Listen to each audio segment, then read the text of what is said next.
Hello YouTube friends and family. The leg. So we're gonna have to use your torch.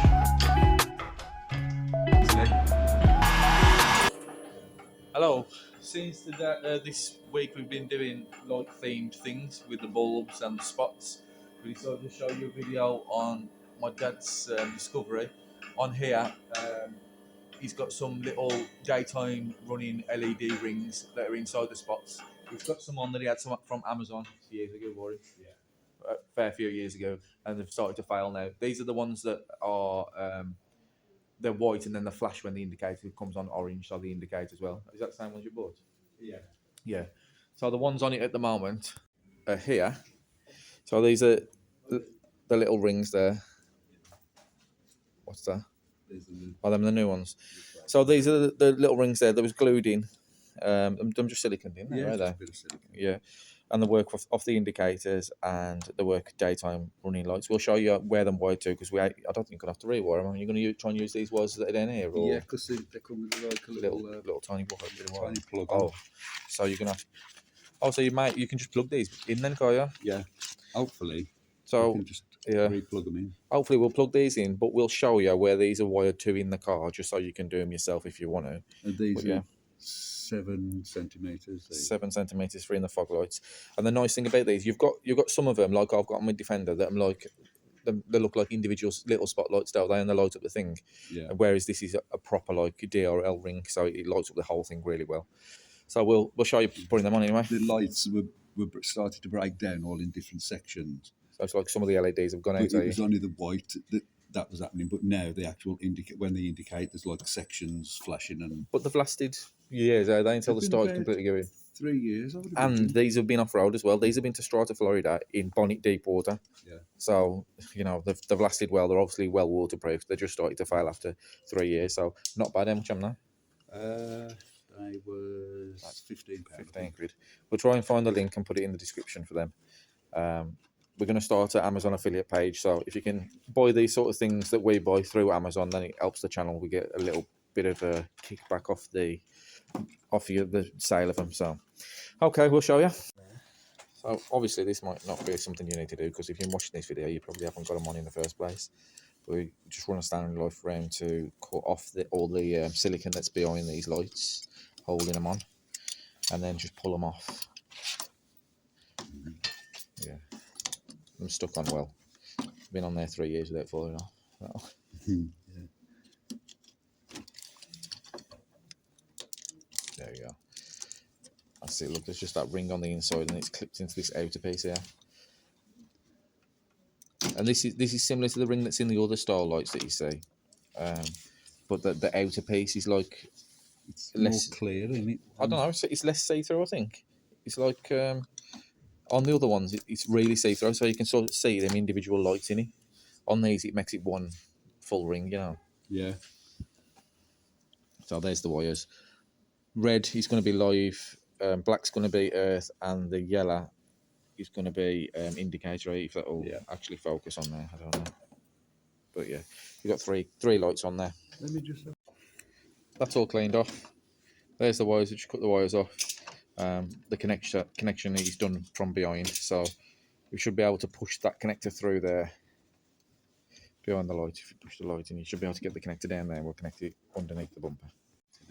As you can see, there is the connector at the back for the light, so we can undo that connector, pop the light out and put the new one in.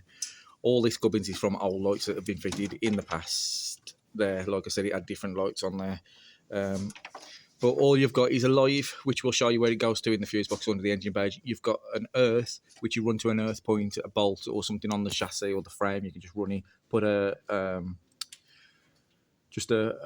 clip on the end of it, one of them round ones, and you can screw it on there. And then the indicator one runs up to the indicator. So all you've got to do is pull the light out of the housing. They'll just come out, and then you'll see the indicator wire on the back of there.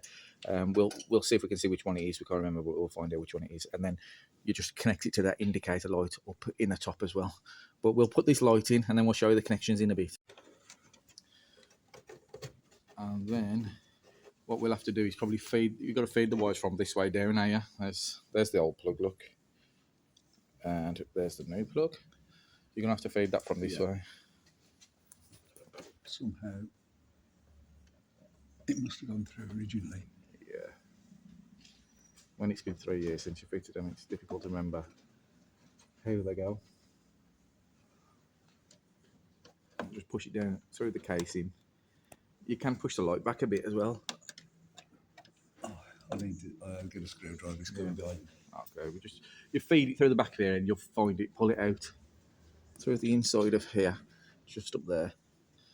And you can pull that through, and then connect it into the old connector if you've got the old one. But if you haven't, we'll show you where to connect them. Like I say, yellow to indicator, black to an earth on the body somewhere, and red. And we'll show you where we send that up into the fuse.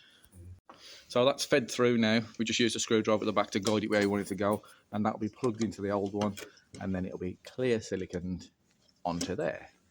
So because the driver side hasn't got a plug on the end because it's come off, what we're going to do is we're going to solder them together. But we're going to extend these wires, which makes it easier to solder under the car then. And we're going to use these. And really good.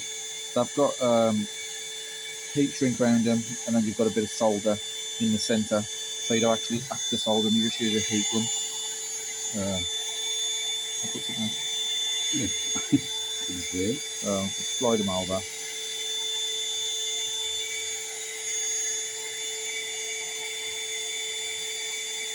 Like the needle. Yeah.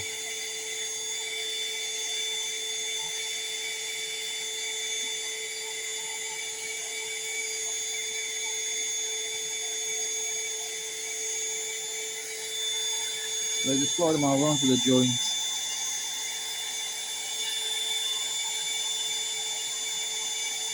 You can get it over. Good. And then get the bit of solder right on the joint there. And then we just heat that up. These go relatively quick, these little ones. I didn't do that. Light on. Light. I like this sheet.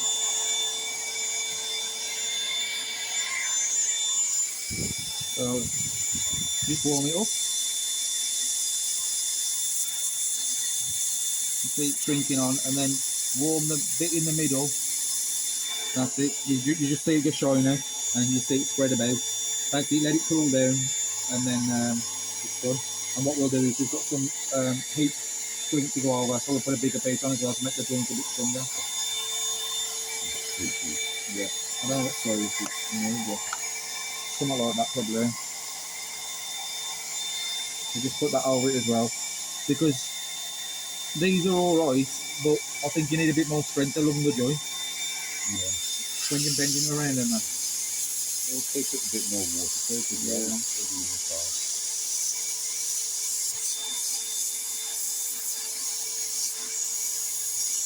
So that's how they work. So we'll do the other ones, and then we're going to have to do the same under the car as well.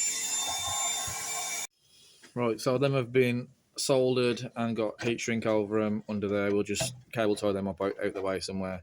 So that's all done nice. And the spots are here, ready to be glued on with silicone. We've unfortunately got no silicone, so we're going to have to go out and fetch some, and they will be stuck on like that.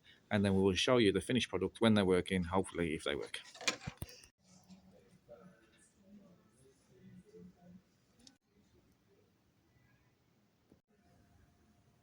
Right, all we've done now is we've just stuck them on with a bit of sticky back tape just to show you, because when we glue them on, they're going to have to be taped on for a day. So when you turn the car on, the lights come on with the ignition, nice and bright. Look, it's difficult to see. They sort of light the entire thing up, and then just indicates.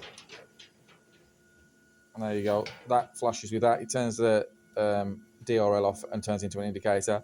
And the other side, and that does that one as well. So they're really nice. They fit really well. They've just got to be glued back on. So we'll just show you under the bonnet quickly where we've got the live. So see when you turn the car off as well, they stay on for a little bit, which is a nice touch. So the live we've got them into stays live for just a little while the car's switched off, and then they turn off after. So that's a nice touch as well. But we'll show you under the bonnet where we've got them and wired to. Right, let's pop the bonnet. This one's difficult to get to because of that bar. And under the bonnet is the fuse box over there. So in the fuse box, it's running to that fuse there, which is the first or second one it goes into? Second one. Second one, 15 amp. What is that on the box? We don't know what it's for, but we just know that it powered the lights. So it's that one, some kind of engine thing. So put it into that one, and they'll stay on 15 or 10 seconds. They stay on for after you turn it off, and it's caused no trouble over the 3 years, so everything's been good. Yeah. So if you want to do it yourself, that's what you've got to do. And the indicator ones, you have to pop the lights out, and then it goes to the switch, the one that controls the indicator on the rear. You'd have to check what colour it is on a wiring diagram or with a 12 volt. Because we don't really want to pop the headlights out, if I'm honest with you. Anyway, please like, share, and subscribe to let our channel grow. And we'll see you in the next one. Goodbye.